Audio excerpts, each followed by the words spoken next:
अस्सलाम वालेकुम। आप देख रहे हैं नूर उर्दू पॉइंट। झांकने के मनाजिर में से ये भी है कि जैसे अल्लाह रब्बुल इज़्ज़त ने अपनी किताब करीम की सूरह यूनुस में जिक्र किया है।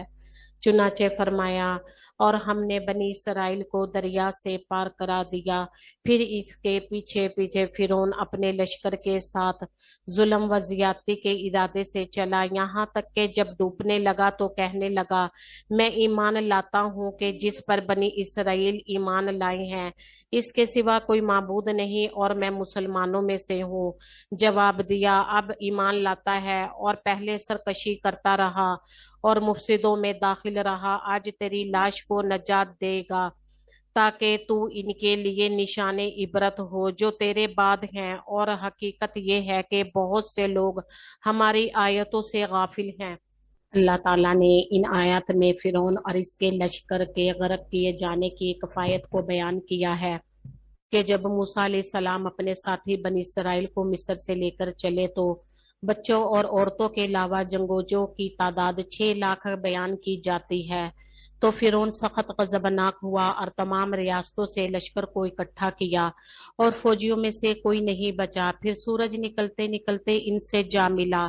दोनों जमातें ऐसी जगह मिली कि समंदर मूसा सलाम और इनके साथियों के सामने है और इनके पीछे फिरौन और इसका लश्कर। इस परेशानी से निजात पाने के लिए मूसा अलैहिस्सलाम के साथियों ने दुआ के लिए इसरार किया। चुनाचा इस वक्त तंगी कुशादगी में बदल गई और अल्लाह तबारक व ताला ने मूसा अलैहिस्सलाम को हुक्म दिया कि वो पनासा समंदर में मारे। चुनाचा जब उन्होंने मारा तो समंदर फट गया, फिर हर रास्ता बुलंद व बाला पहाड़ जैसा हो गया और 12 रास्ते बन गए।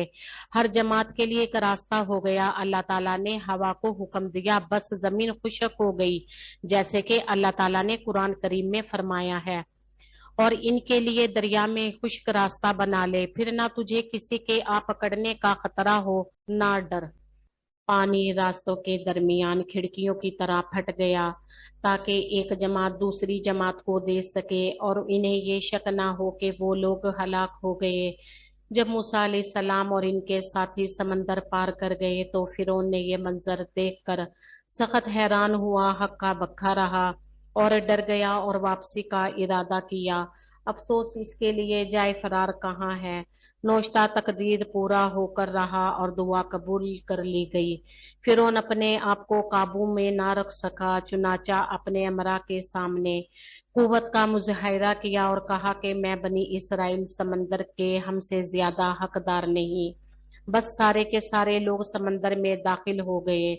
जब समंदर के बीच में हुए और पूरे लोग समंदर में आ गए और जो नहीं इनमें से पहले शख्स ने निकलने का इरादा किया, कादिर मतलक ने इनसे समंदर को इन पर मिल जाने के लिए हुक्म दिया। बस वो मिल गया और कोई नजात नहीं पा सका और लहरें इन्हें गोता देने लगी।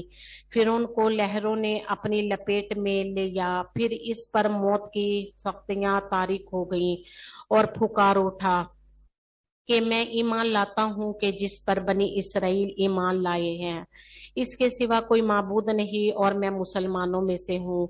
फिरौन ऐसे वक्त ईमान लाया जब इसका ईमान नफा बख्श नहीं रहा, इसलिए अल्लाह ताला ने फिरौन से जवाबन कहा, अब ईमान लाता है और पहले सरकशी करता रहा और मुफसिदों में दाखिल रहा।